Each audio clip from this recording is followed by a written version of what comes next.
Udah.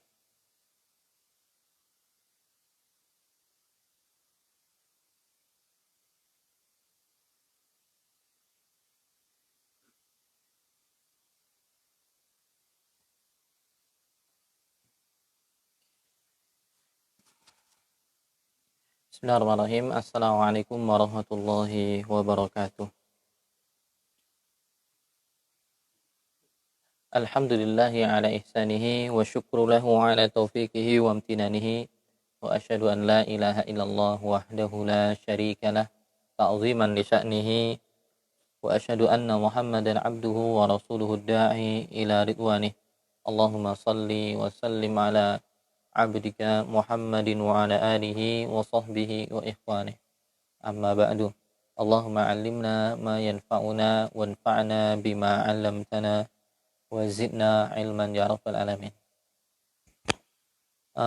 Teman-teman sekalian yang dimuliakan oleh Allah Subhanahu wa taala, kawan-kawan semua yang berbahagia, saudara-saudariku kaum muslimin yang menyaksikan atau ikut belajar bersama pada kesempatan malam hari ini, baik via live streaming Facebook maupun Instagram ya. Dan untuk sementara tidak ada yang hadir secara offline ya. Dibatasi jumlahnya secara khusus hanya bagi yang ikut untuk penyelenggaraan live streaming saja ya. Karena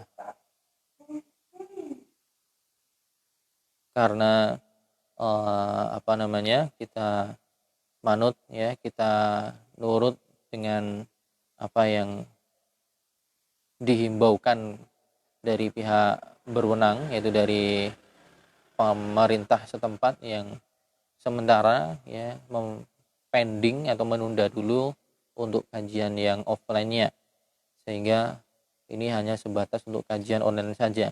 Tapi semoga walaupun demikian tetap sekali lagi tidak mengurangi semangat kita semua masih bersama kitab akidah ya. Pada kesempatan sore hari ini atau malam hari ini di hari Kamis membahas kitab Syarhus Sunnah oleh Al-Imam Al-Muzani ya, Syarhus Sunnah oleh Al-Imam Al-Muzani, dan kita masuk kepada pembahasan bab as-salatu wara al-a'immah wal jihadu ma'ahum wal hajj ya, pembahasan salat di belakang para penguasa serta berjihad dan berhaji bersama mereka.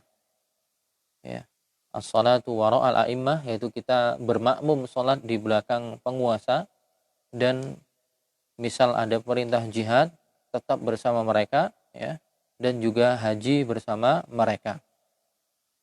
Nah, di sini Al-Imam Al-Muzani menyebutkan dalam matan kitabnya, wala yutraku huduru salatil jumu'ah wa salatuha ma'a birrin atau ma'a barri hadhil ummah wa fajiriha lazimun ya. Kita tidak meninggalkan aktivitas menghadiri salat Jumat ya. La yutraku huduru salatil jumu'ah. Kita tidak meninggalkan aktivitas pelaksanaan salat Jumat ya. Wa salatuha ma'a barri hadhil ummah, dan kita tetap melaksanakan salat bersama penguasa yang baik dari umat ini. Wa fajiriha, maupun penguasa tersebut fajir, yaitu pelaku keburukan ya, orang yang jahat. Dan itu hukumnya lazim, wajib, maksudnya tidak boleh ditinggalkan. Maka minal bid'ati bariyani fa in ibtada'a dhalalan fala salata khalfahu. Ya. Dan adalah sebuah kewajiban selama penguasa tersebut berlepas diri dari kebid'ahan. Jika dia melakukan kebid'ahan yang sesat, maka tidak ada salat di belakangnya. Ya. Fa in ibtada'a dhalalan fala salata khalfahu. Baru jika penguasa ini melakukan kebid'ahan yang sangat menyimpang, yang sangat sesat, maka baru kita tidak boleh sholat di belakangnya. Ya. wal jihadu ma'a kulli imamin adlin au jairin wal hajj. Dan kita juga tetap berjihad bersama dengan penguasa yang baik maupun yang jahat, demikian pula melaksanakan haji bersama mereka. Nah, jadi Al-Imam Al-Muzani di sini sedang menjelaskan tentang pelaksanaan, misalnya pemimpin, penguasa itu baik dia orang yang atau orang yang baik, orang yang bertakwa, ataupun orang yang fajir, yaitu orang yang jahat, tetap melaksanakan sholat di belakangnya, juga tetap melaksanakan jihad dan juga ibadah haji bersama mereka. Bukan lantas ketika penguasanya buruk, jahat, kemudian kita tidak sholat, tidak bermakmum di belakang mereka. Ya. Di sini tadi dikecualikan oleh Al-Imam Al-Muzani jika penguasanya pelaku kebid'ahan yang sangat menyimpang, sangat menyesatkan, baru kita tidak sholat di belakang mereka. Ya. Baru ketika pelaku perbuatan bid'ah yang sangat parah, baru tidak sholat di belakang mereka. Nah, tapi nanti akan ada penjelasannya seperti apa ya teman-teman sekalian. Jadi tetap walaupun pemimpinnya itu buruk ya, mereka baik ataupun buruk, tetap kita sholat di belakang mereka, haji bersama mereka, berjihad di belakang mereka, bersama mereka.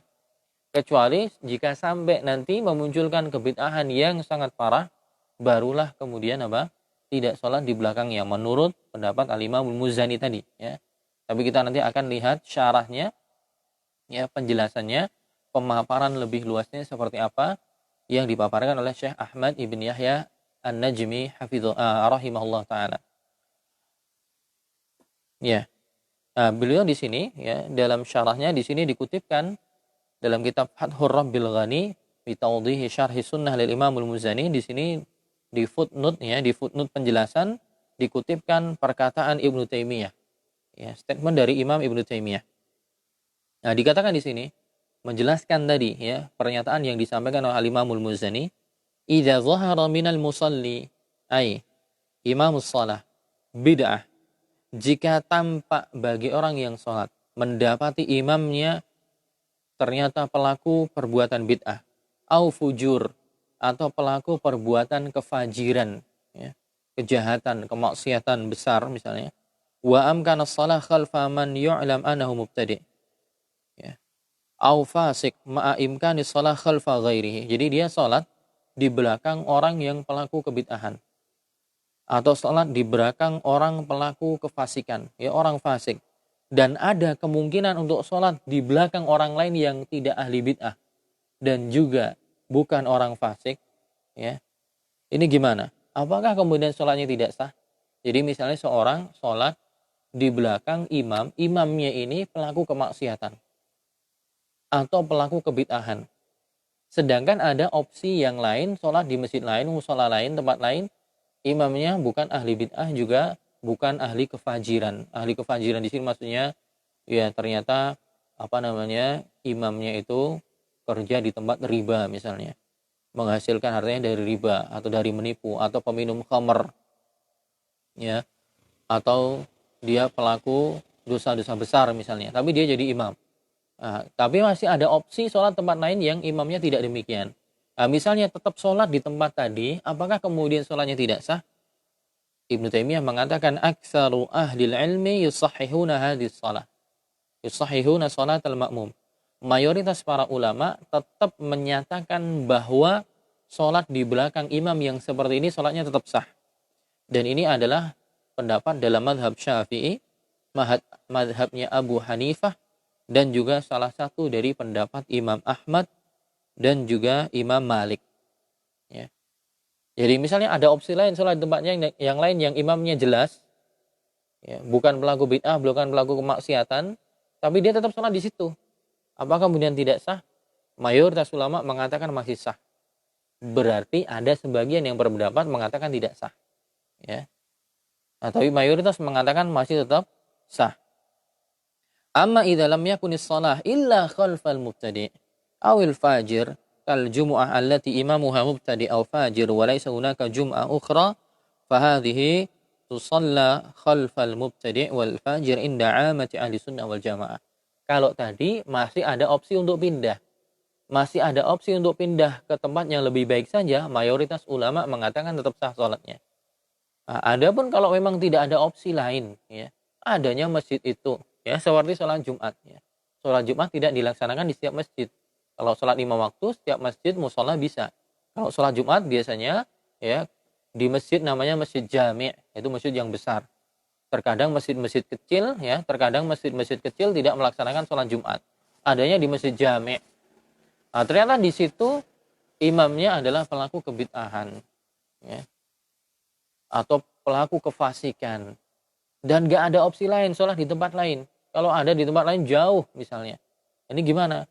Ya, jawabannya adalah kalau yang tadi ada opsi untuk pindah saja mayoritas mengatakan sah, maka ini lebih sah karena kemungkinan untuk pindahnya lebih kecil. Ya, maka dikatakan amatu ahli sunnah wal jamaah mengatakan sah. Ya. Keumuman para ulama ahli sunnah wal jamaah mengatakan sah, dan ini adalah pendapatnya Imam Syafi'i, Abu Hanifah, Ahmad bin Hambal dari kalangan imam-imam ahli sunnah wal jamaah. Dalilnya apa? Di sini kemudian Ibnu Taimiyah mengutipkan waqad kana sahabah, bahkan dahulu para sahabat, ya, disebutkan mereka pernah sholat di belakang orang yang mereka ketahui adalah ahli kemaksiatan, ahli kefajiran, ya, perbuatan-perbuatan fasik, perbuatan fajir, ya. Banyak sahabat yang waktu itu dulu pernah sholat di belakang orang yang jelas-jelas orangnya bermasalah, ahli maksiat. Contohnya Abdullah bin Mas'ud, ya, sahabat Abdullah bin Mas'ud dan sebagian sahabat yang lain dulu pernah sholat di belakang Al-Walid bin Uqbah bin Abi Mu'aid. Al-Walid bin Uqbah bin Abi Mu'aid, orang ini dahulu adalah orang yang punya kebiasaan minum khamr, ya, mabuk. Wa shalla marratan as-subha arba'an. Bahkan suatu ketika karena masih ada bekas mabuknya, sampai Al-Walid, ya, bin Uqbah bin Abi Mu'aid ini memimpin sholat subuh tapi bukan 2 rakaat tapi 4 rakaat. Ya, 2 rakaat tapi jadi 4 rakaat. Bahkan sampai dicambuk oleh Khalifah Utsman bin Affan, ya. Gara-gara apa?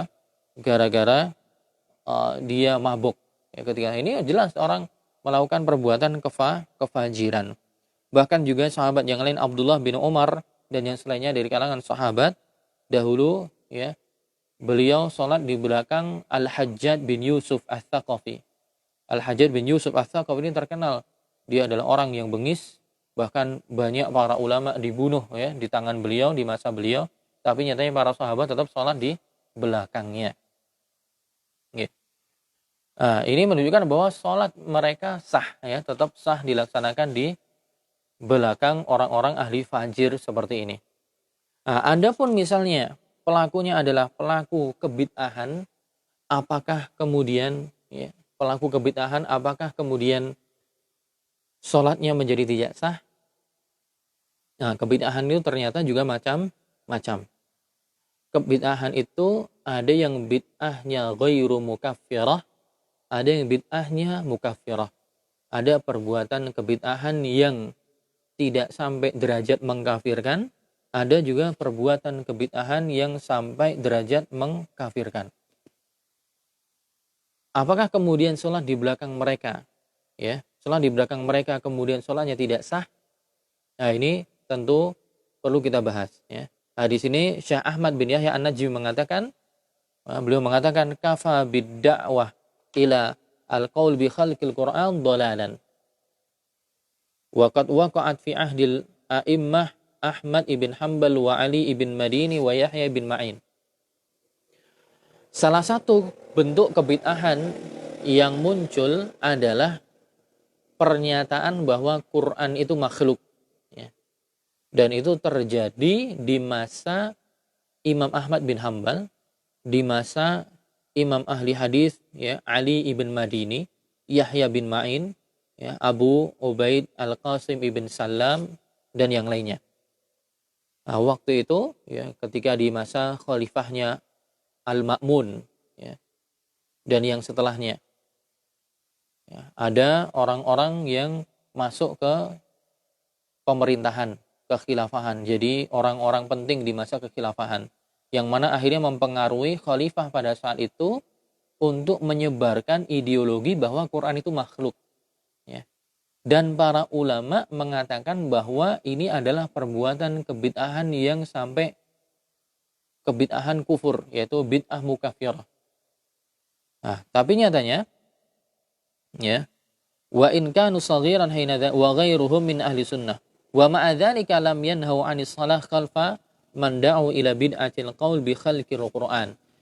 Syekh Ahmad bin Yahya An-Najmi menjelaskan, padahal di masa Imam Ahmad tadi, masa Ali ibn Amadini, Yahya bin Ma'in, ada fitnah orang-orang Mu'tazilah yang menyebarkan ideologi bahwa Quran itu makhluk. Dan ini adalah sebuah perbuatan kebid'ahan yang parah, yang sampai derajat kekufuran.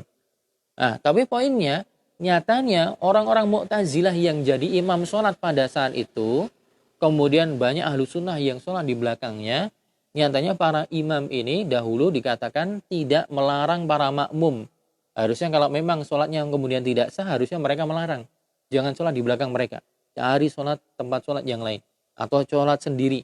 Ya, sholat sendiri jangan bersama para orang-orang yang berideologi bahwa Quran itu makhluk. Nah, perbuatan para imam yaitu Ahmad, Ali bin Madini, Yahya bin Ma'in yang pada saat itu tidak melarang ahlu sunnah untuk sholat di belakang orang-orang Mu'tazilah ini menunjukkan bahwa sholat mereka tetap sah. Ya. Sholat mereka tetap sah. Padahal kebid'ahannya sudah dikatakan sampai level mukaffirah. Ya. Walaupun tentunya pendapat yang paling aman adalah daripada diragukan mending nanti sholat sendiri. Atau sholat di tempat yang lain yang imamnya jelas. Atau misalnya untuk menghindari fitnah, kalau sholat di tempat lain nanti akan ada fitnah, ya, akan ada masalah, maka sholatnya di rumah. Sholatnya di rumah, sudah sholat wajibnya di rumah, kemudian ke masjidnya, niatnya cuman agar tidak ramai saja. Jadi sholat yang ke masjidnya adalah sholat sunnah sebenarnya. Jadi misalnya sholat adzan isya misalnya, adzan isya, dia langsung sholat di rumah, kemudian dia pergi ke masjid untuk sholat lagi bersama imam tadi. Tapi sholat yang kedua adalah sholat sunnahnya. Nah, itu untuk menghindari fitnah.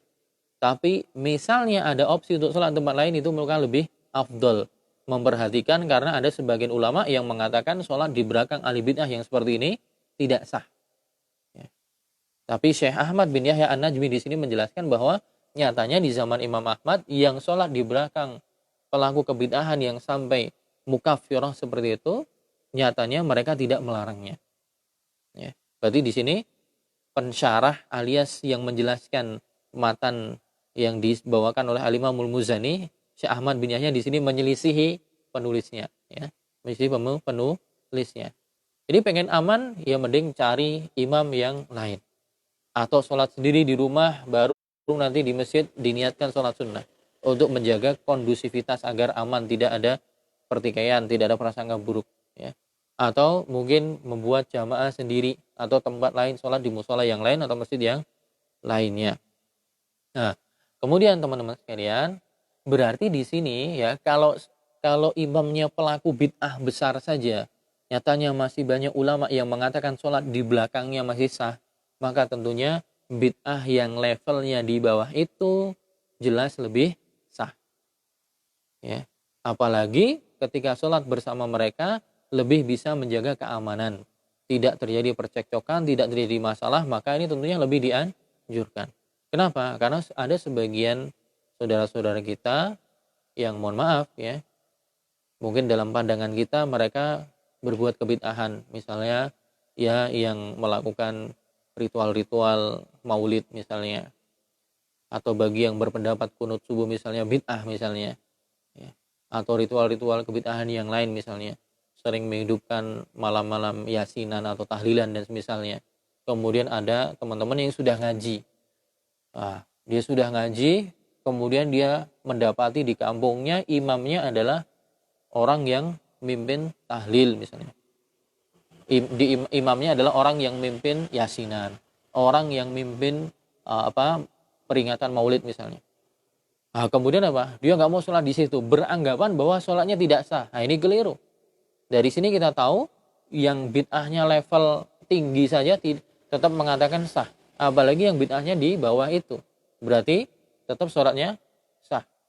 Apalagi kalau kemudian dia pindah tempat, yang ketika pindah tempat malah kemudian akan membawa image buruk di tengah masyarakat, justru dakwah kita nggak bisa masuk di masjid itu, justru orang-orang di masjid itu tidak welcome dengan kita, justru malah memudaratkan dakwah. Ini lebih mudarat malah. Sarannya apa? Tetap sholat di situ, ya. Dan para ulama mengatakan tetap masih sah sholatnya.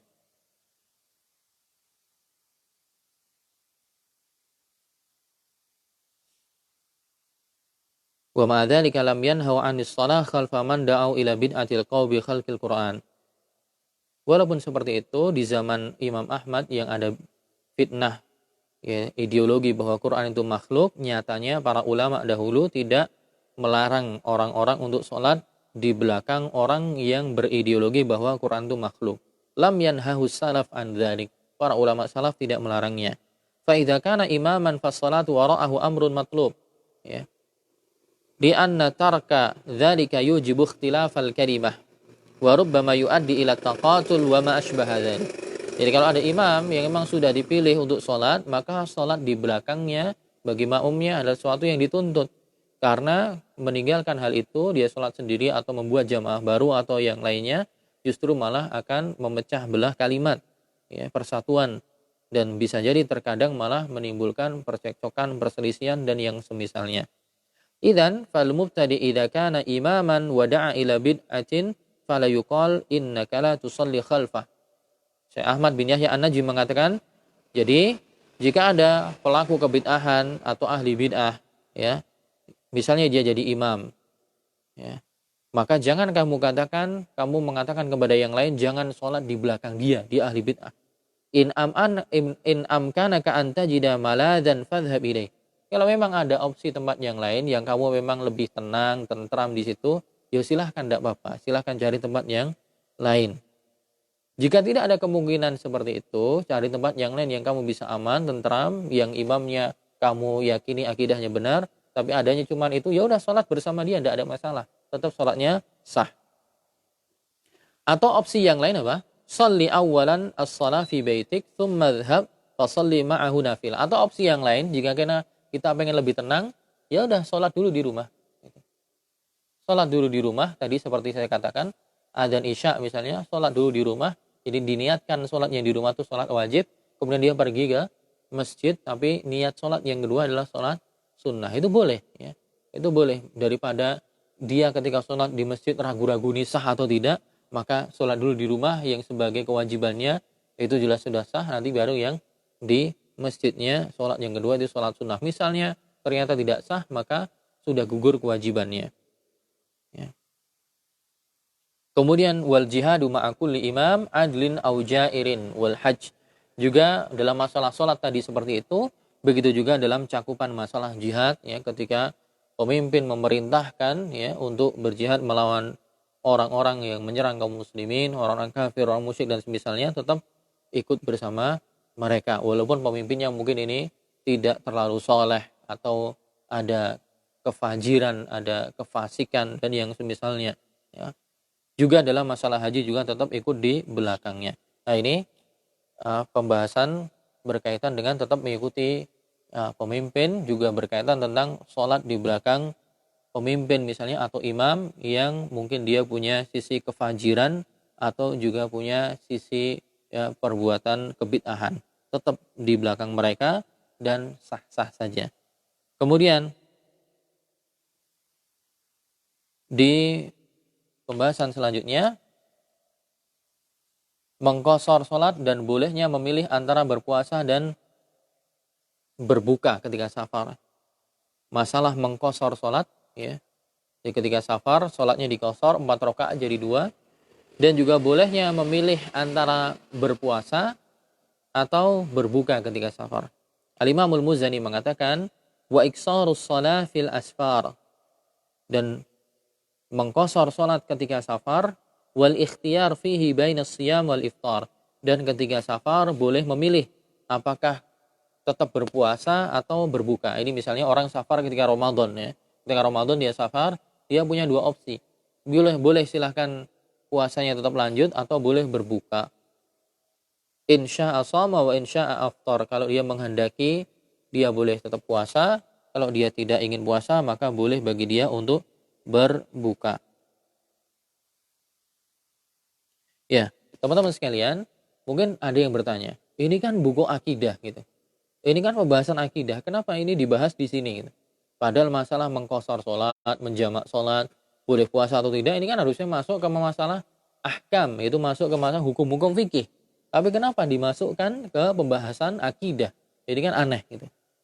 Nah, itu dijelaskan oleh Syekh Abdul Razak ya, Al-Badr, Profesor Dr. Abdul Razak Al-Badr dalam syarah beliau, syarah ini, Syarh Sunnah lil Imamul Muzani, beliau mengatakan ya, hadhil mas'alah min masailil ahkam. Permasalahan ini sebenarnya masuk pada kategori pembahasan tentang hukum-hukum syar'i ya, fikih gitu. Wala 'alal Imam Al-Muzani awrada hadhil mas'alah li wujudi mukhalifin fiha min ahlil bid'ah fi waqtihi. Nah, kenapa kok kemudian Al-Imamul Muzani memasukkan tema ini dalam pembahasan akidah? Nah, Syekh Abdul Razak mengatakan bisa jadi ya, di zaman Al-Imam Al-Muzani dulu ada dari kalangan orang-orang ahli bid'ah ya, yaitu bid'ah berkaitan dengan masalah akidah gitu. Ada dari kelompok orang ahli bid'ah, orang-orang yang menyimpang yang mengingkari masalah bolehnya mengqashar salat gitu. Jadi beliau di sini bukan dalam masalah ingin menjelaskan secara khusus tentang bolehnya qashar salat atau bolehnya puasa atau tidak puasa ketika safar. Jadi tujuannya tidak hanya membahas tentang hukum fikih semata, tapi beliau membahas ini dalam rangka untuk membantah orang yang dari kalangan ahli bid'ah yang menyelisihi hukum ini gitu. Jadi sebenarnya masih ada atau masih dalam koridor pembahasan akidah. Itu dalam rangka ngerot atau membantah ya, menyanggah orang-orang ahli bid'ah yang dahulu mungkin mengingkari hukum ini. Ya, cuma di sini oleh Syekh Abdul Razak tidak dijelaskan secara spesifik dari sisi historis siapa sih ahli bid'ah di masa Al-Imamul Muzani yang menyelisihi atau mengingkari hukum masalah mengqashar salat. Jadi masalah ini sebenarnya hukum berkaitan dengan masalah ahkam atau masalah fikih. Dan bisa jadi Al-Imamul Muzani mendatangkan masalah ini karena ada orang yang menyelisihi pendapat masalah bolehnya mengqashar salat dari kalangan ahli bid'ah yang menyanggah atau menghilangkan pendapat itu. Fa inna masail ahkam la turadu fi kutubil i'tiqad illa idza wujida man yukhalifu fiha min ahli bid'ah. Karena masalah-masalah berkaitan dengan hukum, masalah fikih ini sejatinya tidaklah dibawakan di pembahasan akidah ya. Dia dibawakan di buku-buku fikih. Dan tidaklah itu dibahas di sini kecuali memang dahulu ada dari kalangan ahlu bid'ah yang menyelisihinya. Maka maksud dari para ulama tersebut adalah mengingkari kebid'ahan mereka. Ya, dan menjelaskan bahwa perkara ini boleh dan valid dari Nabi SAW. Valid boleh mengqashar, ya, boleh menjamak juga. Valid boleh untuk silahkan yang berpuasa ketika safar boleh tetap lanjut puasa atau tidak puasa. Jadi juga masalah berpuasa ketika orang Ramadan dia safar, boleh bagi dia untuk memilih ya antara tetap berpuasa atau berbuka. Ya, itu berdasarkan dari hadis Nabi SAW ya, disebutkan dalam hadis riwayat Imam Muslim ya, bahwa ketika bersafar ya, dari Hamzah Al-Aslami, dari sahabat Hamzah Al-Aslami, annahu sa'ala Rasulullah. Sahabat ini bertanya kepada Nabi SAW tentang puasa ketika safar. Nah, Nabi menjawab, in syi'tum fasum wa in syi'tum fa'aftir. Kalau kamu berkehendak silahkan boleh kamu puasa ketika safar. Kalau kamu menghendaki juga silahkan berbuka. Dalam lafaz yang lain ya dikatakan bahwa sahabat bertanya, ya Rasulullah, wahai Rasulullah, saya mendapati diriku punya kekuatan. Saya punya kekuatan untuk puasa. Walaupun safar saya kuat untuk puasa. Nah, bagaimana? Fahal alayya junah? Apakah ketika saya tetap berpuasa ketika safar saya mendapatkan dosa? Nabi SAW menjawab, hiya rukhsatun minallah. Kamu tidak berpuasa ketika safar itu rukhsah dari Allah SWT. Faman akhadha biha fahasana atau fahasuna wa man ahabba an yasuma fala junaha alaih. Jadi dia rukhsah dari Allah. Barang siapa yang ingin mengambil rukhsah itu maka bagus. Tapi barang siapa yang menghendaki untuk berpuasa, maka silahkan, tidak ada dosa bagi dirinya. Jadi sejatinya ini pembahasan fikih, cuman dijelaskan oleh para ulama, salah satunya Syekh Abdul Razak Al-Badr, bahwa kenapa pembahasan fikih dibawa ke tema akidah, karena bisa jadi dulu di zaman penulisnya, yaitu di zaman Al-Imam Al-Muzani, ada para kelompok ahli kebid'ahan yang menyelisih hukum ini, sehingga perlu untuk dibantah. Baik, mungkin itu yang bisa kita bawakan pada kesempatan malam hari ini, ya, pembahasan tentang masalah sholat di belakang ahli bid'ah, juga sholat di belakang orang yang fajir, yang fasik, tetap sah, ya, tetap sah, tidak dikatakan batal. Tapi kalau pengen hati nyaman, hati tentram, ada opsi yang lain, tempat yang lain yang lebih yakin, imamnya jelas, bukan orang fasik, bukan ahli bid'ah, pilih di sana, maka itu lebih baik. Tapi misalnya tetap sholat di situ, tetap dikatakan sah oleh para ulama. Juga kita berjihad dan juga berhaji dengan penguasa, ya, walaupun dia bukan orang yang saleh, tetap ikut mereka. Sebagaimana juga masalah safar, boleh tetap mengqashar, ya, menjamak. Juga ada rukhsah untuk tidak puasa ketika safar dalam kondisi dia berpuasa Ramadan misalnya, juga boleh dia untuk berbuka. Mungkin itu yang bisa kita bahas. Semoga ada manfaat dan faedah yang bisa kita petik. Kita lanjutkan insyaallah di pertemuan yang akan datang. Subhanakallahumma bihamdika asyhadu an la ilaha illa anta astaghfiruka wa atubu ilaik. Assalamualaikum warahmatullahi wabarakatuh.